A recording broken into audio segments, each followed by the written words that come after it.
Bonjour à tous mes followers de ma page Facebook Rémi Ngonon officiel, et j'adresse aussi mes salutations à ceux qui me regardent en direct sur ma chaîne YouTube J. Rémi Ngonon officiel, la chaîne de l'engagement.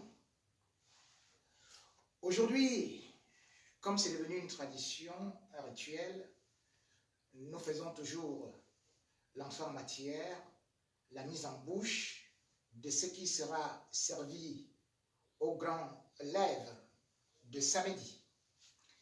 Et bien sûr que ce ne sera pas la grande fête, parce que le lève, malheureusement, en période de confinement, c'est généralement des mauvaises nouvelles. Mais en même temps, c'est dans la douleur qu'on réussit à mûrir, à grandir, à s'endurcir.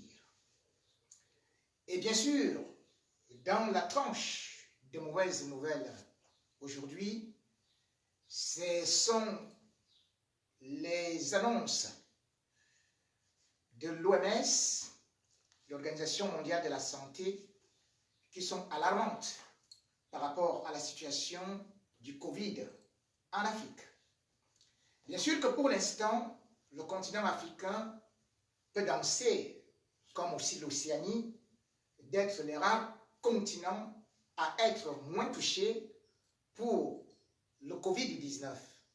Mais ne dit-on pas que après le beau temps vient la pluie, ou alors après la pluie vient le beau temps?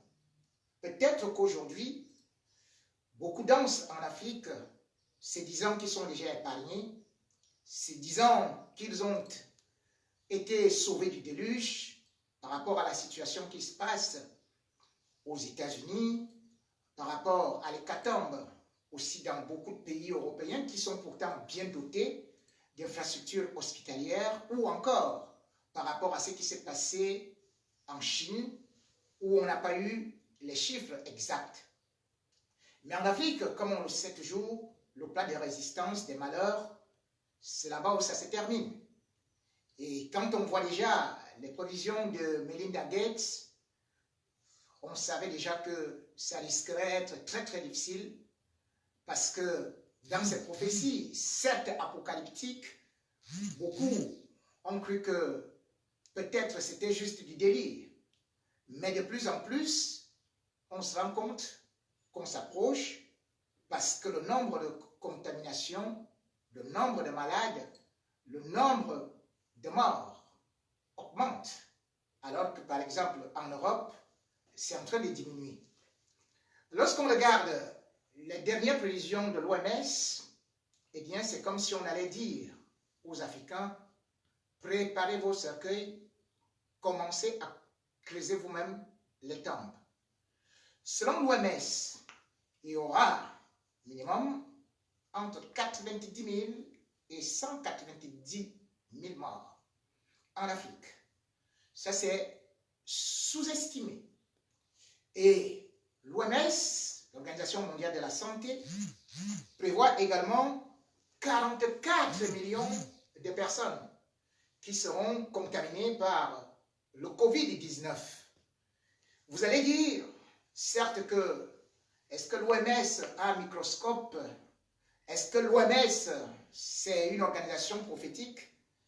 Mais je pourrais aussi répondre que lorsqu'on voit ce qui est en train de se passer en Afrique, on y va tout droit.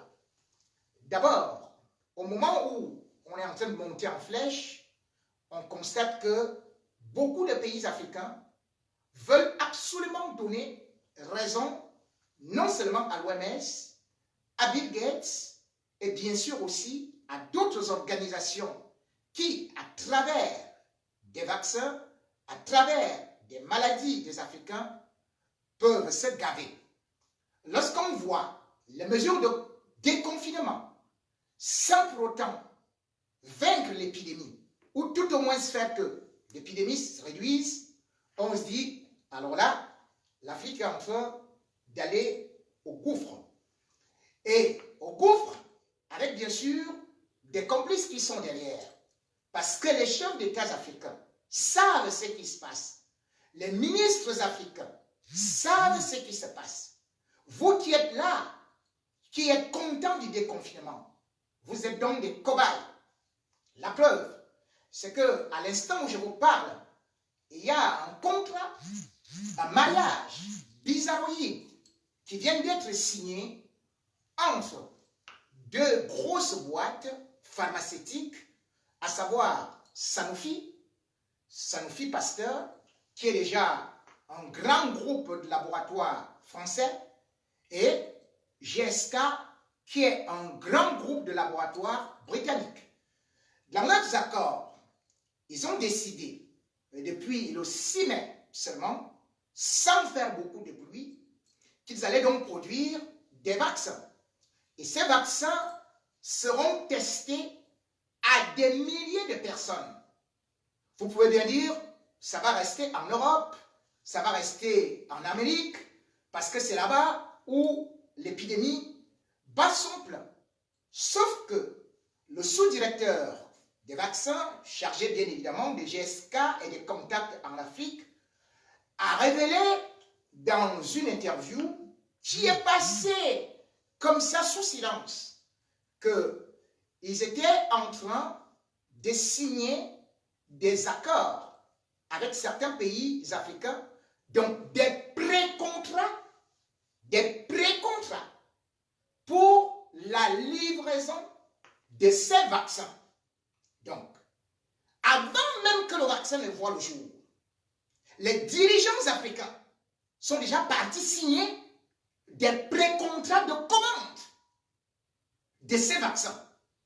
Donc, vous comprenez que là, Sanofi Pasteur plus GSK ont déjà révélé que ce sera au moins 1 milliard de doses de vaccins.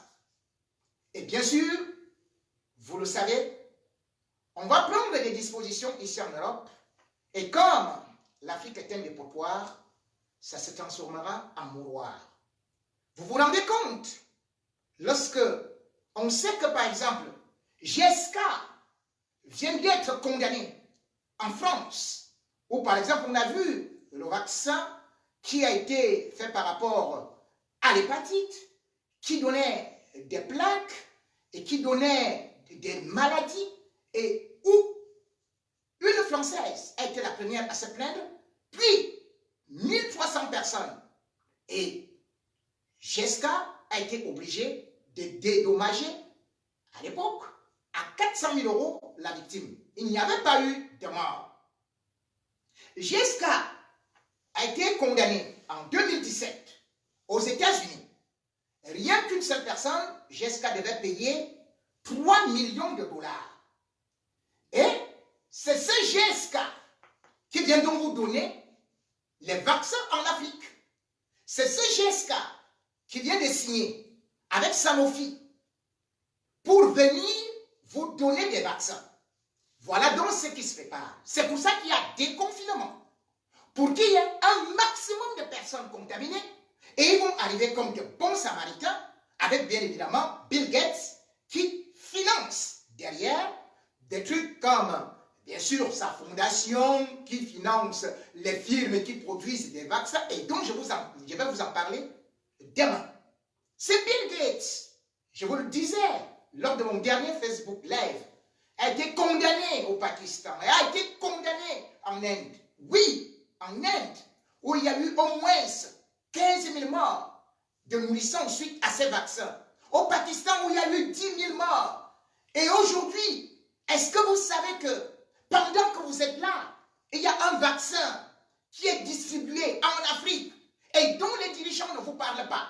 Ce vaccin qui est mortel et qui, en 2019, a encore créé la véritable saga. Ils ont dit que c'était un vaccin contre le paludisme.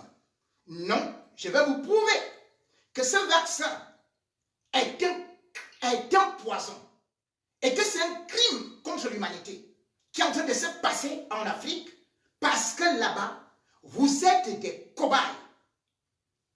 Mesdames, Mesdemoiselles et Messieurs, chers Africains, c'est à vous de vous protéger parce que vos dirigeants vous vendent.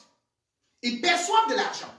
Je vais vous donner des chiffres et je vais vous expliquer jusqu'où ils vont vous amener, jusqu'où ils sont prêts à vous vendre.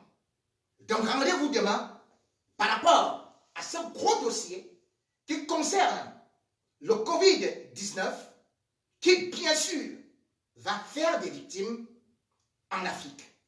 Et bien sûr, lorsqu'on parle de ça, même à l'intérieur de leur palais, le Covid fait des victimes. Parce que, bien évidemment, j'ai publié sur ma page Facebook que le chauffeur de la première dame, donc le chauffeur de Chantal Biya, est mort. On nous a dit que c'était le Covid. Sauf que la présidence de la République n'a jamais eu à vouloir communiquer à ce sujet. Il a été enterré comme un mouton galeux. J'ai fait des enquêtes. Je sais comment ça s'est passé. Je vous donnerai toute son identité. Et surtout, quelle relation étroite il avait avec Chantal Biya. Et il n'est pas le seul dans le cercle du pouvoir, dans le cercle de la famille de la première dame, à mourir. Je vais vous donner les détails de ce qui peut ressembler à un crime ou alors à des assassinats ciblés en ce moment. Tout comme je reviendrai sur cette histoire qui s'est passée avec Monseigneur Benoît Bala le 31 mai 2017. Tout un évêque retrouvé dans l'eau, assassiné. L'église a crié, la police est venue, la gendarmerie, les pouvoirs publics, puis on vous a dit que la justice sera faite.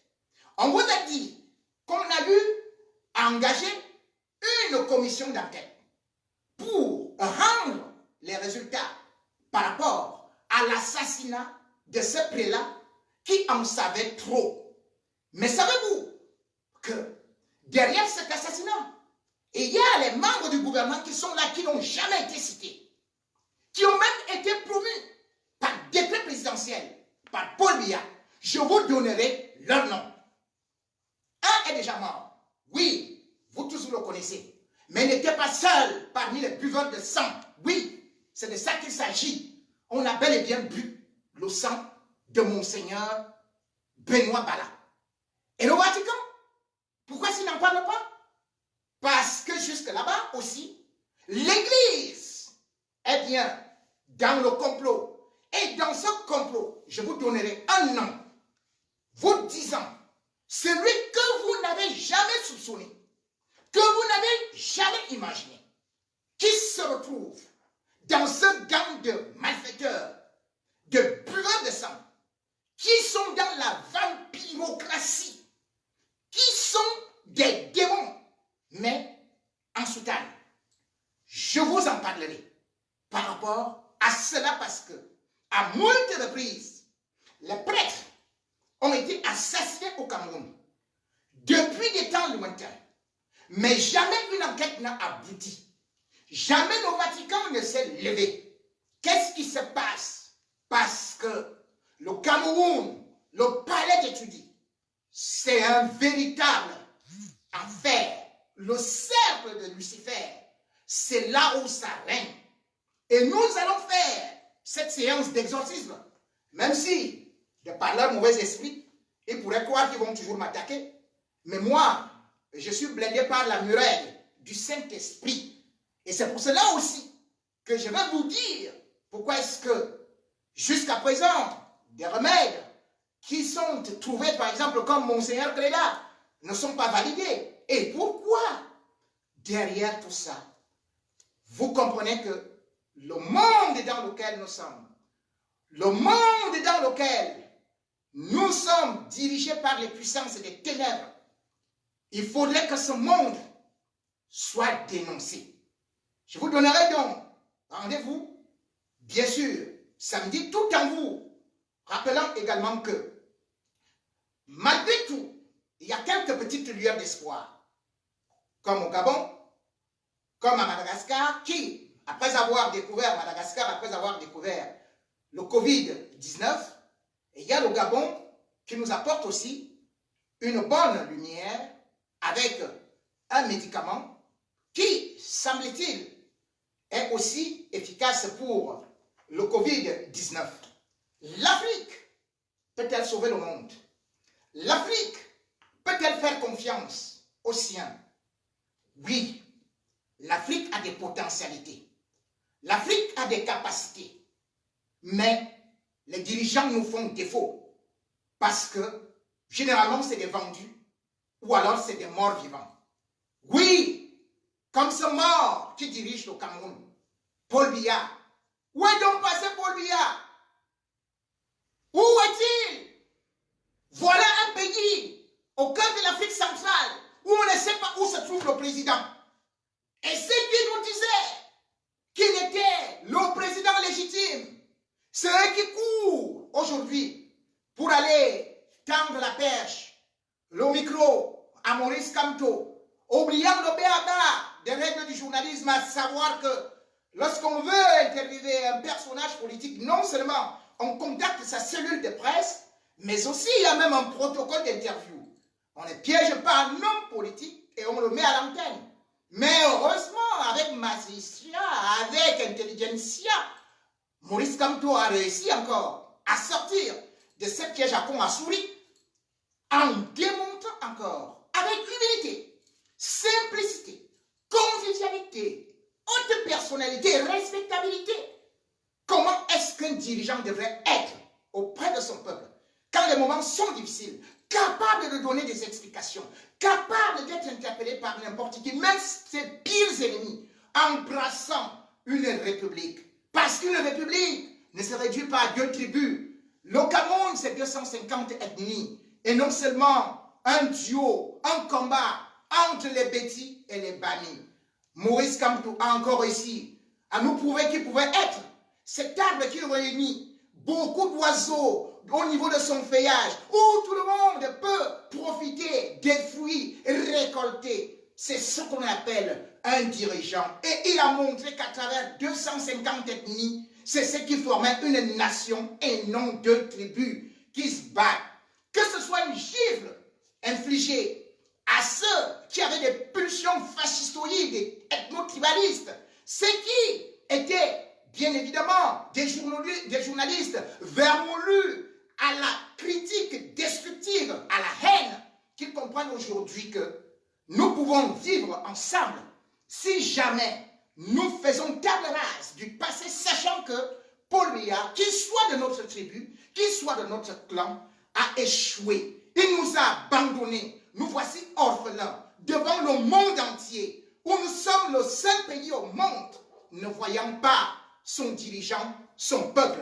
Et dans les règles journalistiques, lorsqu'on a déjà pris le patron de l'opposition, eh bien on prend aussi le patron de l'exécutif. Ce qui signifie que, après l'interview de Maurice Kamto, qu'on disait pourtant président usurpateur qui doit porter les fautes de tous les Camerounais et qui a été ici au pinacle de véritable chef d'État, on espère donc que le chef d'État mort-vivant pourrait enfin, lui aussi, être appelé au téléphone. Et ce serait une fantastique chose. Oh, Paul Biya au téléphone. Oh, allô, monsieur le président, est-ce que vous pouvez nous expliquer pourquoi est-ce que vous n'avez pas donné les masques? Oh, monsieur le président, est-ce que vous pouvez nous dire pourquoi est-ce qu'Idriss Déby, lui, il donne 947 milliards aux Tchadiens? Et vous donnez les seaux de maçons pour se laver ou bien pour construire les immeubles. Oh, voilà les questions qu'il faut répondre, qu'il faut poser plutôt à notre président mystique, ombrelle, Paul Fantomas. Mesdames et messieurs, ce sera chaud. Demain, Fourmi Magnan du monde entier, unissez-vous. C'est vous le peuple. C'est vous qui allez à l'attaque. Et lorsque vous y êtes, allez débusquer le lion. Je serai là avec vous.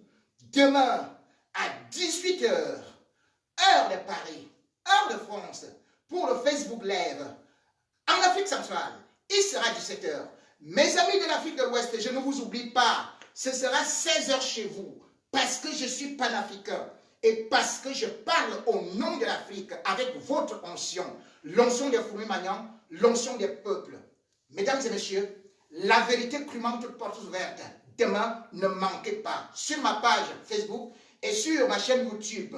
Fastueux-mort, pile je te tue. On m'appelle J.Reningono. Dieu pardonne, moi pas. Allez, ouf!